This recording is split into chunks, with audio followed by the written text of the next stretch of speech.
ঈদ মুবারক everyone. আপনাদের ঈদ কেমন কাটছে অবশ্যই কমেন্ট করে জানাবেন। তো আজকের ভিডিওটা শুরু করতেছি একদম রাতের দিনের বেলা থেকে শুরু করে চাঁদ রাত, তারপর ঈদের দিন কি করলাম থাকছে সম্পূর্ণ ভিডিও। তো আপনারা সবাই ফুল ভিডিওটা এনজয় করবেন। আর এইখানে আমি বসে বসে আদা রসুন ছিলে নিচ্ছিলাম, তার পাশাপাশি দেখতেছিলাম মানসুরা এখানে অনেক সুন্দর করে মেহেদি পরছে, মানে তাকে মেহেদিটা পরাই দিছে। আর আমি আদা রসুন ছেলা কমপ্লিট করে নিয়ে এখানে দিনের বেলায় সব কিছু ব্লেন্ড করে সব কিছু একদম রেডি করে রাখতেছিলাম।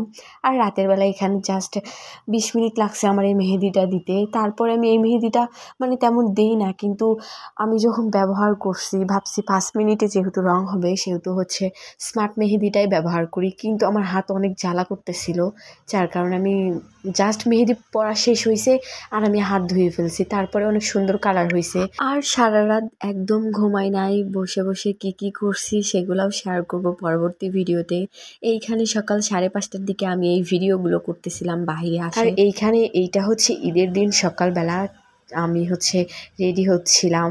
আর রেডি হওয়ার জন্য আমার ঈদের যে জামাটা আমি বানাইছিলাম সেইটাই এখানে আপনাদেরকে দেখাচ্ছিলাম। তো এই জামাটা আমাকে আম্মু গিফট করছে, আর সেইটাই আমি পরে রেডি হয়ে এর মাঝখানে তো অনেক কাজ টাজ করছি। সবার নামাজ শেষ হয়ে গেছে, তারপরে গরুও কুরবানি হয়ে গেছে। আর আমি এখানে আমার পরিটাকে নিয়ে ঘুম পাড়াই খাওয়া দাওয়া করাই আমি এখানে যাচ্ছিলাম দেখতে যে কাটাকুটু কতদূর কমপ্লিট হয়েছে। তো ওইটাই দেখতে আমি এখানে যাচ্ছিলাম। আর যাওয়ার পর দেখি সবাই মাশাআল্লাহ অনেক সুন্দর করে কাজ করতেছিল, আর সব কিছু কমপ্লিট হয়ে গেছে। আর অনেক পরিমাণ গরম ছিল, আর যার কারণে আমি এইবার মাংস কাটাকুটি করতে বসি নাই। মানে আর কি আমার সময়ই হয় নাই যে মাংস কাটাকাটি করতে বসবো, কারণ আমি হেল্প করছি সবাইকে টুকটাক, পানি থেকে শুরু করে যাবতীয় যা কিছু লাগে মানে আমি এগুলা আনা নেওয়া করছি, যার কারণে আমি এবার মাংস কাটতে বসি নাই। আর এইখানে তো একদিনের কষাই হয়ে গেছে আমার ছোট ভাই, সে একদম পুরাটা মানে গরু একা কেটে ফেলছে এইরকম। পরে তো দেখি তার হাতের একদম 12টা বেজে গেছে। আর এখানে রাহি ভাইয়া আর আমার সেই জামাই গরুর ভুঁড়ি নিয়ে টানাটানি শুরু করে দিছে। যাই হোক, এটা মজা করে বললাম, মানে পুকুরে দিয়ে আসতে যাচ্ছে, এক আন্টির থেকে পরিষ্কার করে নিবে, যার কারণে আগে দিয়ে আসতেছিল। আর এত পরিমাণ গরম ছিল, আমি সবাইকে 7 আপ খাওয়াচ্ছিলাম। যদিও 7 আপটা ভাইয়া কিনে নিয়ে আসছে, আমি শুধু সবাইকে ঢেলে খাওয়াচ্ছিলাম, মানে আমি আর কি হেল্প করতেছিলাম সবাইকে যতটুকু করা যায় আর কি। আর এইখানে আমি যেহেতু মাংস কাটাকুটি করতে বসি নাই, সাহারা মাংস কাটছে, ওর হাতে একদম অবস্থা 12টা বেজে গেছে। আমাকে বলতেছে, ভাবি আপনার হাতে মেহেদি, আমার হাতে দেখেন মেহেদি পরা লাগে নাই, এমনিতেই মেহেদি হয়ে গেছে।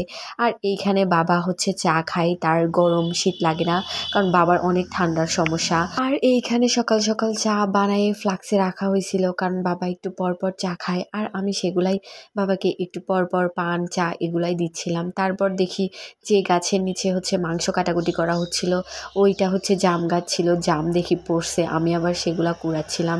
তারপর এখানে আন্টিকে কি যেন দিতে আসছিলাম, সেইটা দিতে আসার সময় আন্টি আবার আমার হাতে খাসির মাংস ধরাই দিছে, মানে যেইটা হয় আর কি প্রতি ঈদে সবার বাসায় বাসায় কিছু দিতে গেলে হাতে আবার কিছু ধরাই দেয়।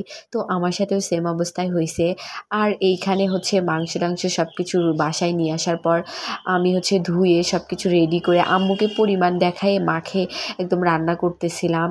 আর এই মাংসটা কিন্তু ঈদের দিনে আমি একাই রান্না করছি, আম্মু আরেকটা কাজে ব্যস্ত ছিল।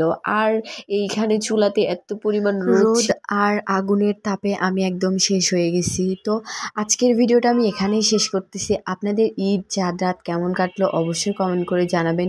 আর আপনারা যারা ফুল ভিডিওতে দেখছেন তাদেরকে অসংখ্য ধন্যবাদ। দেখা হবে নেক্সট ভিডিওতে। Till then tata, bye bye, আল্লাহ হাফেজ, বাই।